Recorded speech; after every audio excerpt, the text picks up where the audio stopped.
Hello, hello! Looking to brew a little magic, are we? Well, I've been waiting for you. I'm Taryn S. With over 40 years experience in the magical community, I have many different labels and titles trying to identify me. But ultimately, I'm just an old witch passing the magic forward. And this is the House of Witchcraft, a place where we seek out both the dark and the light. We work within liminal spaces. We are crossroads witches. Come on in, let's brew some magic. Hello, hello, hello! Of course, an extra special shout out to my crossroads witches. We have all been doing such amazing projects in the background, and I wanted to bring one of the things that we did in the background out here to YouTube, all right? And I need your help. I cannot make this video without you. Yeah, pressure's on, witch. All right, I'm gonna explain my idea, and if you're interested, join in, all right? I put out these videos, y'all get to watch them. You get to hear my voice, you get to see who I am. I don't get to see you, all right? And we don't get to see each other sometimes. And all of our social media, with our thumbs, we don't get to hear. We don't get to see each other. And I had done a little project for my YouTube members, folks, where I got the cottage witches to sit down and answer 9 questions, okay? And these are questions designed to get to know you. And then I recorded them all on the phone. You know I ain't that techie. And I put it together and I made it for my members. And several other folks watched it, and there was a lot of just really good comments. And it was really about being able to hear each other.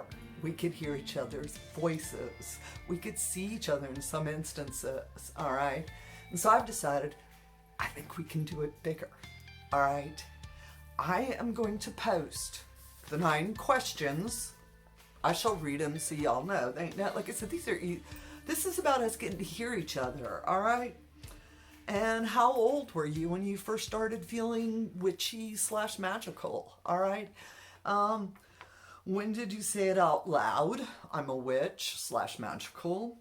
How do you relate to divinity? All right. Favorite moon phase. Okay. Like I said, they're going to be in the description right below here. I'm also posting on House of Witchcraft. Join my community project, The Voices. We're going to do Voices of the Crossroads, where you can hear each other. You can see each other, for those of you that are wanting to. And I'm going to give you a couple of criteria here. First of all, 3 to 4 minutes, all right? We don't want too long of a video. Of course, if you're telling a good story, finish it, all right? You'll find that some answers are very quick, some may be a little longer. I need you to film it on your phone. I need you to turn your camera sideways, all right? If you are not comfortable being on camera, guess what? Point it at a pretty picture and sit off camera and answer your questions and let us hear your voice and share your space with us. All right. And I know several comments I rearranged when I was getting ready for the season of the dead. I got in here and just took it all down and put it all back together, and redid my space and how I am doing my season this year. It changes every year. But point your camera at a pretty picture, at your altar, at your cat. We love cats. And make sure you speak loudly and clearly into the microphone part. All right? And for those of you that do want to be on camera, you know, the waist up close. Don't film from across the room and shout at your camera, please. All right. And you will send them to me at oneamusingwitch@gmail.com. There she is. All right. We are going to be going from full moon to full moon. So I will sometime, like I said, what is it? November 19th. Let's just go with that. Let's pick a date, witches. All right. From the time the video you see it, you have until November 19th, 2021 to answer the questions. All right. Record yourself, send it to me. Y'all are going to give me at least a day or two to put them all together and string it. And then I'm going to post it up here on YouTube and we can hear each other. And in some instances, we can see each other and we can hear what other witches are doing. All right, we are a community. Witchcraft at its finest is an oral tradition. We learn from each other, okay? And so I want all y'all to join me in this, and let's hear what each other has to say. And let's inspire, empower, encourage each other. So with that, keep the profanity down, because the algorithm does not care for it. All right, that's all I ask. I know some of you witches, that's your language. I ain't saying don't. I'm just saying for this video, tip it down just for me a tad. All right, so I am excited. I cannot wait. I'm looking forward. And like I said, do it your way. Be creative. Keep it like 3, 4, 5 minutes at the most. We want to keep them short so that we can have as many of us together and not have a 5-hour video. So help me out, witches. I am so excited about this project. I think it is such a cool opportunity for all of us to hear each other for a moment in time. So please come join in the voices of the crossroads. Send your submission, and I will see you next time. Of course, you know I'm going to tell you, have that bright, blessed day. All right, remember, we're happy dark witches. So you go out there and do you, boo, and of course, it's never going to change. Amen. Blessed be Ashe and Ebobo.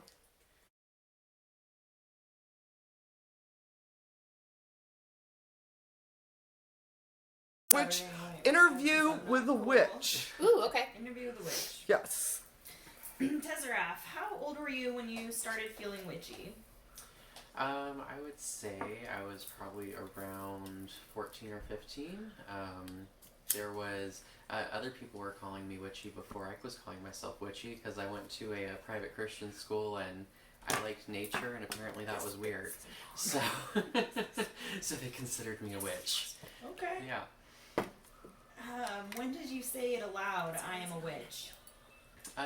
Probably not until I was around 17 or 18. I had started to kind of explore some other faiths outside of what I had grown up in, and found a group of people who were studying, and so joined up with them. And after I was kind of knew I was saying things the right way and felt a little bit more confident, all that kind of stuff, I was a little bit more comfortable with kind of saying, oh yes, this does fit me, and kind of what I do. How do you relate to divinity? Mostly I relate to divinity through like arts and crafts kind of thing. I always had like a strong connection with making things with my grandmother, and she's a very spiritually minded person as well. And when I get in that creative headspace is kind of when I feel that flow and really lose that sense of time and get into that, you know, in between space really in the head. Yes. What's your favorite type of divination? I'd have to say scrying. It's kind of hard to do like out and about. If there's like, you know, people sitting down asking questions, but I find for like personal divination, it's really helpful because you can really use whatever. A lot of people think it's just the black mirror, but you can scry with like, you know, the reflection in a window or the leaves or the clouds or whatever's around that you can just kind of sit back, relax, and focus on. So. try that.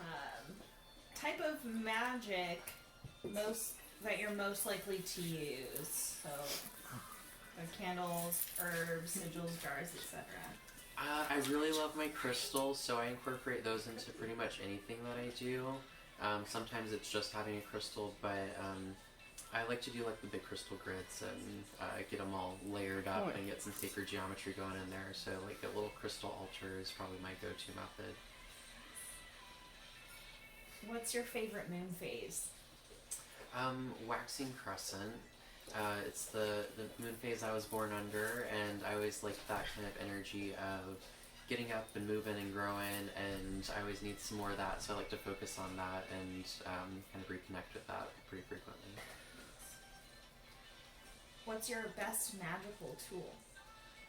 My best magical tool, I'd say like my vision, like inner eye and physical eye kind of stuff, just kind of seeing it in my third eye and then focusing on it until it manifests in the physical.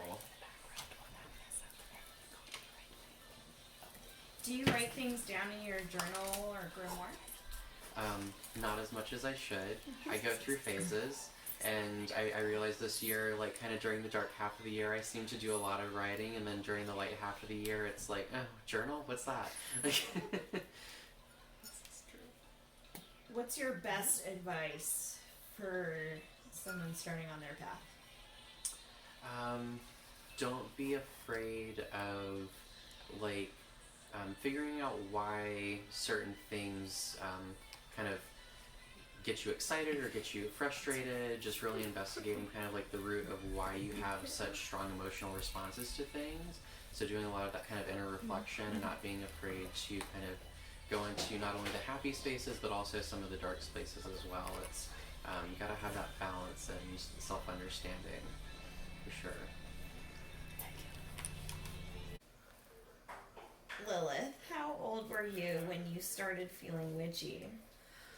So, I always felt very different from everybody else.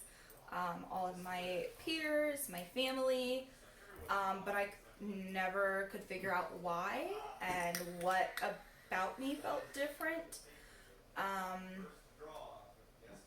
And so, looking back as an adult, I think that was kind of my witchy feeling and just my own divinity that really did set me apart from other folk. So as long as I can remember, I have felt different.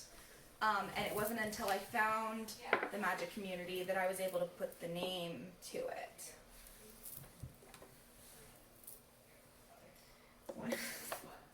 When did you say it aloud, I am a witch? So actually it was a couple years after I actually became active in witchcraft. I think I said it to my therapist. We were getting to know each other, and she was asking about my spiritual beliefs, and she was the first one to say, "Oh, so you're a witch?" And it took me a second. I said, "Yes, actually I am.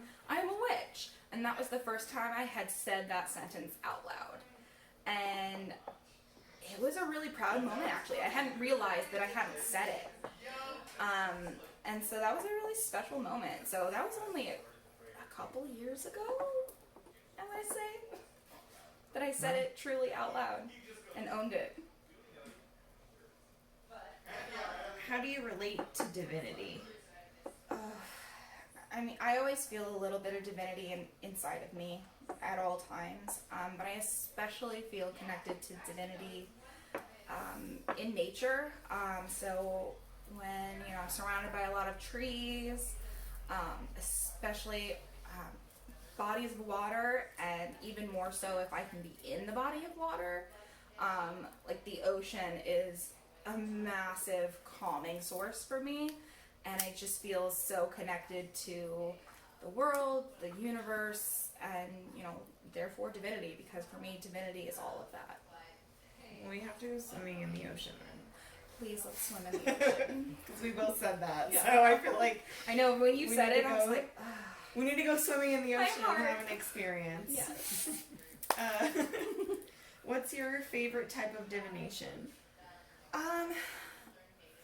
So divination doesn't come very easily to me, but I have been really connecting to tarot. I've received some really amazing messages through tarot that I never would have expected. So at least for now, this season that I'm in, I very much use tarot as my source of divination. What type of magic are you most likely to use? I will always do a good old candle spell, where, you know, I might carve some words, symbols, runes into a candle, maybe dress it with some oils or herbs. I've also done a good number of spell jars, whether it was, you know, a prosperity jar that I then, you know, shake up every day, or like every time I pass it, put my energy into it and put that energy out into the universe. Naughty spell jars for people or things who need a lesson. So a lot of my working actually is, when I've done set specific workings, they've usually been candle spells or jar spells. What's your favorite moon phase? I think it's the waxing crescent, because, you know, each night you see the moon growing more and more, and for me that's kind of watching an energy build and getting to see its transformation up until, you know, it becomes a full moon.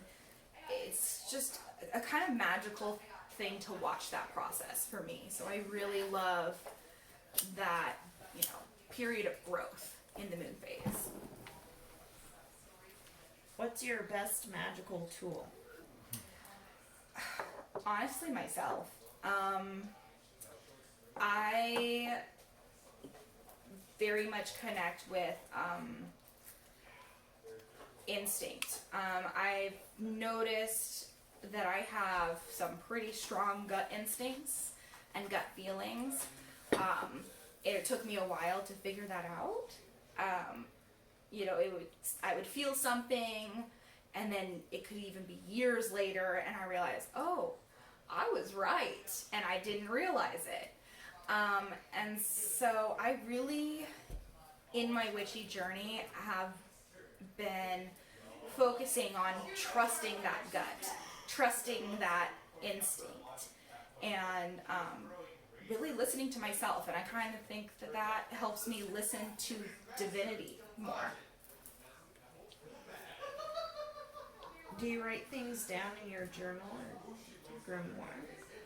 I have written things in my grimoire. When I've done something very specific that I want to remember that I did, I'll write that down. But I am definitely not as active in it as others are. But, you know, I found that when I need to and when it's important, that's when I will write it down. What is your best advice? I think it comes down to trusting yourself. Listen to yourself, your inner self, because truly that gut, that base intuition is not going to steer you wrong. You might not understand it at the time, and it might not make sense, but there's a reason that you feel that way, and you being a divine being, as all of us are, that feeling is right for a reason. So really learn to listen to yourself and gauge your feelings. And also, you know, don't get caught up in a witch is this, a witch is that, you need to do this, you need to have that. Everything you have already inside of you or in your house, that's what you need. Whatever comes up, that's exactly, you're doing it right, because that's what it's meant to be.